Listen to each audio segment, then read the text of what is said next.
it's funny because like when I first started, because I'm very introverted, I don't really get out a lot. I don't go to parties and stuff.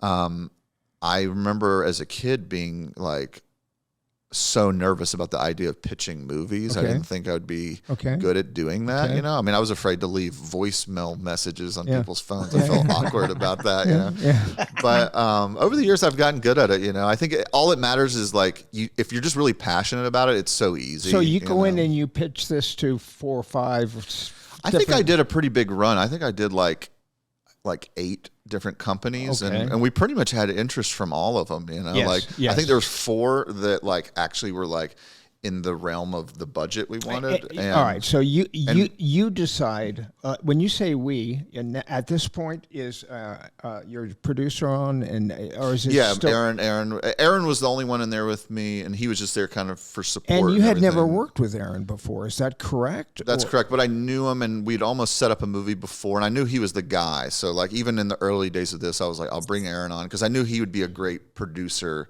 to kind of work with me on that end, like the and you knew the day-to-day budget stuff that you wanted to make this movie for. Yes, and you pitched. I knew the minimum that I could make it for, and I knew the maximum I could ask and retain final cut. And so I was like, I'm going to do it. And those are both the same thing, basically. The minimum. But look, good. Final cut is more important than having 5 or 6 more days even. You know what I mean? I'd give up 5 or 6 days to have final cut, because if you don't have final cut, then you don't have control, and ultimately there are going to be compromises when you do not have final cut. You know, it's not a matter of what, it's a matter of when and all that kind of stuff. So like that was the most important thing to me. So that's why A24 was like the one, because I'm like, they're going to give me final cut, and they're going to let me figure it out. Okay, maybe I need a couple more days to do this film. It's a very ambitious movie, but very ambitious. And when I found out how long it took you to shoot, I was absolutely stunned. Well, I mean, to a certain degree, I'm really shocked that we did it, but part of it's just because we had such a great crew. I mean, Oren Sofer and the entire camera team and lighting and everything, like everybody just brought their A game, and so we were able to not just get it on time, we were able to get the best version of it. And the inspiration though was really, again, John Carpenter's my greatest inspiration in a lot of ways as a filmmaker, and recently, like over the last couple of years, I just got into this like habit where I would watch They Live like every weekend. Like sometimes I'd watch it like twice a week, and it's funny because when I was a kid, I always liked the movie mainly for like the fight scene and just like the cool stuff with the aliens. But I always thought it was kind of like a clunky B movie. It didn't hit me, the way that it does now. Like now it's like I would put it up there in my top 2 movies pretty much always. Really? And but the thing that really got me when I was rewatching it over and over again is that the reason that movie's good is because it's 100% John Carpenter's vision. I mean, you can tell like sometimes he's not getting as many takes as he probably should have, like, but the charm is there. And ultimately the fact that it's not super polished doesn't matter. It doesn't take away from that movie, because that movie's just 100% purity of vision. And it's just a fun movie to watch.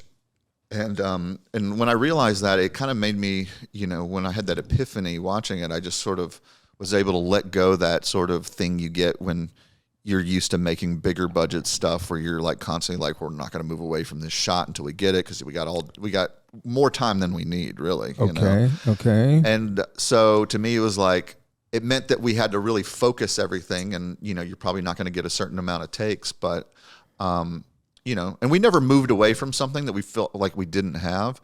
But it kept a fire under our ass, and I felt comfortable doing it because I was like, I know that this works, right.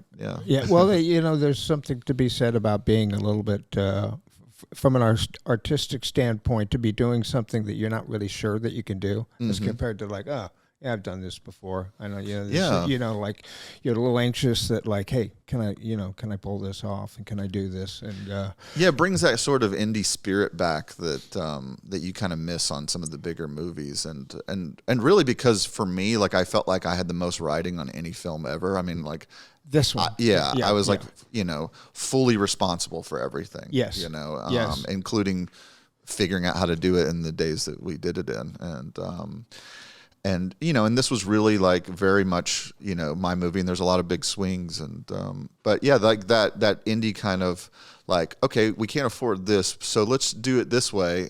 You come up with really cool ideas, and it's a great thing, and it's like it's kind of changed my life because I don't think I'll ever look at doing movies the same way again. And I mean, part of it too was that it was really important to do the movie in America. Like I think that this is a very American film. Yeah, it's about yeah. the different facets of. I mean, mostly takes place in a trailer park, but different facets of the way America's affected by the government, and military, and all these things. And yes, we could have gone to somewhere overseas, and done the movie and had another week of shooting probably at least. And but for me, is like I've done that, and the last couple Godzilla movies have been in Australia. And I like shooting in America, and to me it's worth it. Again, it's like Final Cut, and being able to actually get that realness of America is great. And plus being only a couple hours from LA, which is home, is nice. I was, which is good. You're right.